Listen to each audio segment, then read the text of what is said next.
far into the night of the Wisconsin rave, and Pyro has been in an overdose stupor for hours. How you feeling? How you feeling? Brendan is still fearful that his friend could die and is desperately trying to help him come out of it. Hey, Pyro. How you feeling, man? Slowly, Pyro comes to, but it's still touch and go. Despite his frightening experience in Wisconsin, Pyro can't slow down.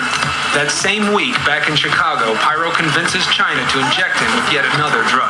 I just shot him up with it. It's the first time he's ever done heroin. I'm sketching right now, but everybody's leaving me. I don't know if I'm I swear to God, gonna OD. I'm not gonna leave you. Dude, if you were gonna OD, you would have OD'd up there. I started it like a month ago. He has good veins, dude. I wish I had his veins. But drugs cost money, and Pyro's broke. He resorts to begging for spare change, spanging as they call it. This time with a sign announcing that his car is broken down. $5.55, that's pennies. I could have made more spanging on Belmont. This chump change. No, I don't want him getting the idea I'm gay because he's gonna want to me. Someone he's met on the street offers to set him up to spend an afternoon with an older man for money.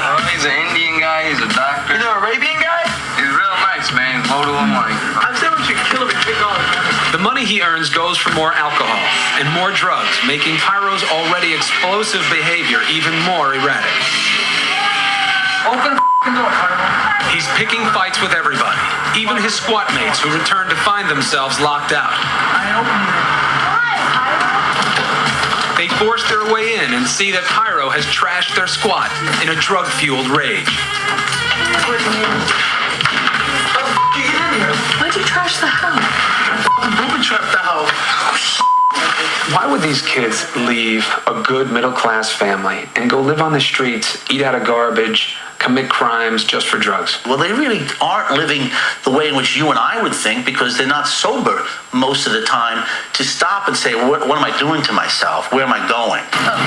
China's going down fast. Her drug habits spiraling out of control. First it started out as like half a bag. Now it's already up to 2 bags. It's only been like a week, you know? She can't seem to stop. Now, every pit stop in Chicago presents an opportunity.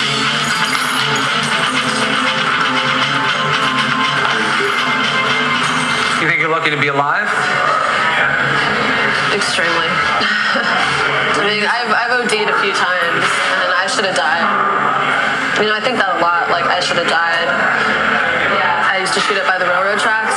There was a spot behind this abandoned warehouse where we used to shoot up. And all I remember is putting a needle in my arm, and I woke up 4 hours later. And I was just lying there, and the needle was still in my arm, and I was out completely cold. It was one incident that drove China to check into a drug rehab clinic. It's such a good feeling. I'm finally clean, happy, and healthy. I look a lot better. I can tell, you know, I don't look dead anymore. But it was not the miracle cure she was hoping for. I stayed clean for a while. June, July, August, 3 months. And then what happened? I relapsed for about a month. Why did you relapse? Because it was there, basically. While China was trying to go straight, Pyro was arrested by the Chicago police. Just got out of county. You just got out of county? Yeah. County what? County jail, DOC. What were you in county jail for? 2 counts of burglary. Pyro also checked into a drug rehab clinic, but he split within days. When you look at Pyro, China, Brendan, what could their parents have done to save these kids? These kids have taken a long road to the street, and at various times there were probably points at which somebody could have intervened, and it may not have been the parents, it may have been, again, an uncle or a coach or a clergyman or somebody.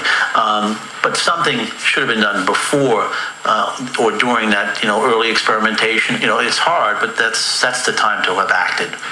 Pyro's now in Cook County Jail, awaiting trial on the burglary counts. We showed him videotape of his near-fatal overdose, which he'd never seen before. Did you know how messed up you were, how close to dying you were? Not really, no, I do. I mean, everybody told me. Someone had to save your life that night. How do you feel, man? We gotta make sure you stay awake, okay? But Pyro says he's got a plan for his future. When I get out of here and after my treatment's over, I want to be able to get into some type of trade school or a college course. When you say to me now, I'm going to change. I'm going to be different. Why should I believe you when I know you're smart? I know you love to You don't have to believe me. You're going to see the actions. It's not a matter of believing me. It's a matter of what I believe in. And when you see me working a nice job, when you see me driving the street in a car, you're going to be like, car ain't stolen. So, therefore, you're going to see that I'm going to have a different life. But his friend China is not so sure. I'd like to believe him, but I really don't. Why not? Just because I've only known him for maybe a few months, right? But I think I know him pretty well. And I just really doubt he's gonna go straight. Why? What is it about him that makes you think he can't go straight? His mentality. Which is what? Which is, he really doesn't care about consequences at all. He doesn't think about them. 3 friends who once shared a drug-fueled odyssey. Brendan, 22, is still on the streets of Chicago, still on hard drugs. She's back home? Pyro turned 20 last month while in Cook County Jail. China, 18, returned to Oregon and is playing in a rock band. Clean for 2 months, she's cautiously optimistic about her future. China, do you think you're clean for good? I don't know. Nobody knows. You know, it's one day at a time. I mean, I hope I am. I hope I will stay clean. I hope that I will continue on with my band and we're going to be famous rock stars. But, you know, I can't really predict the future. Fox Files will keep a close eye on Pyro, China, and Brendan.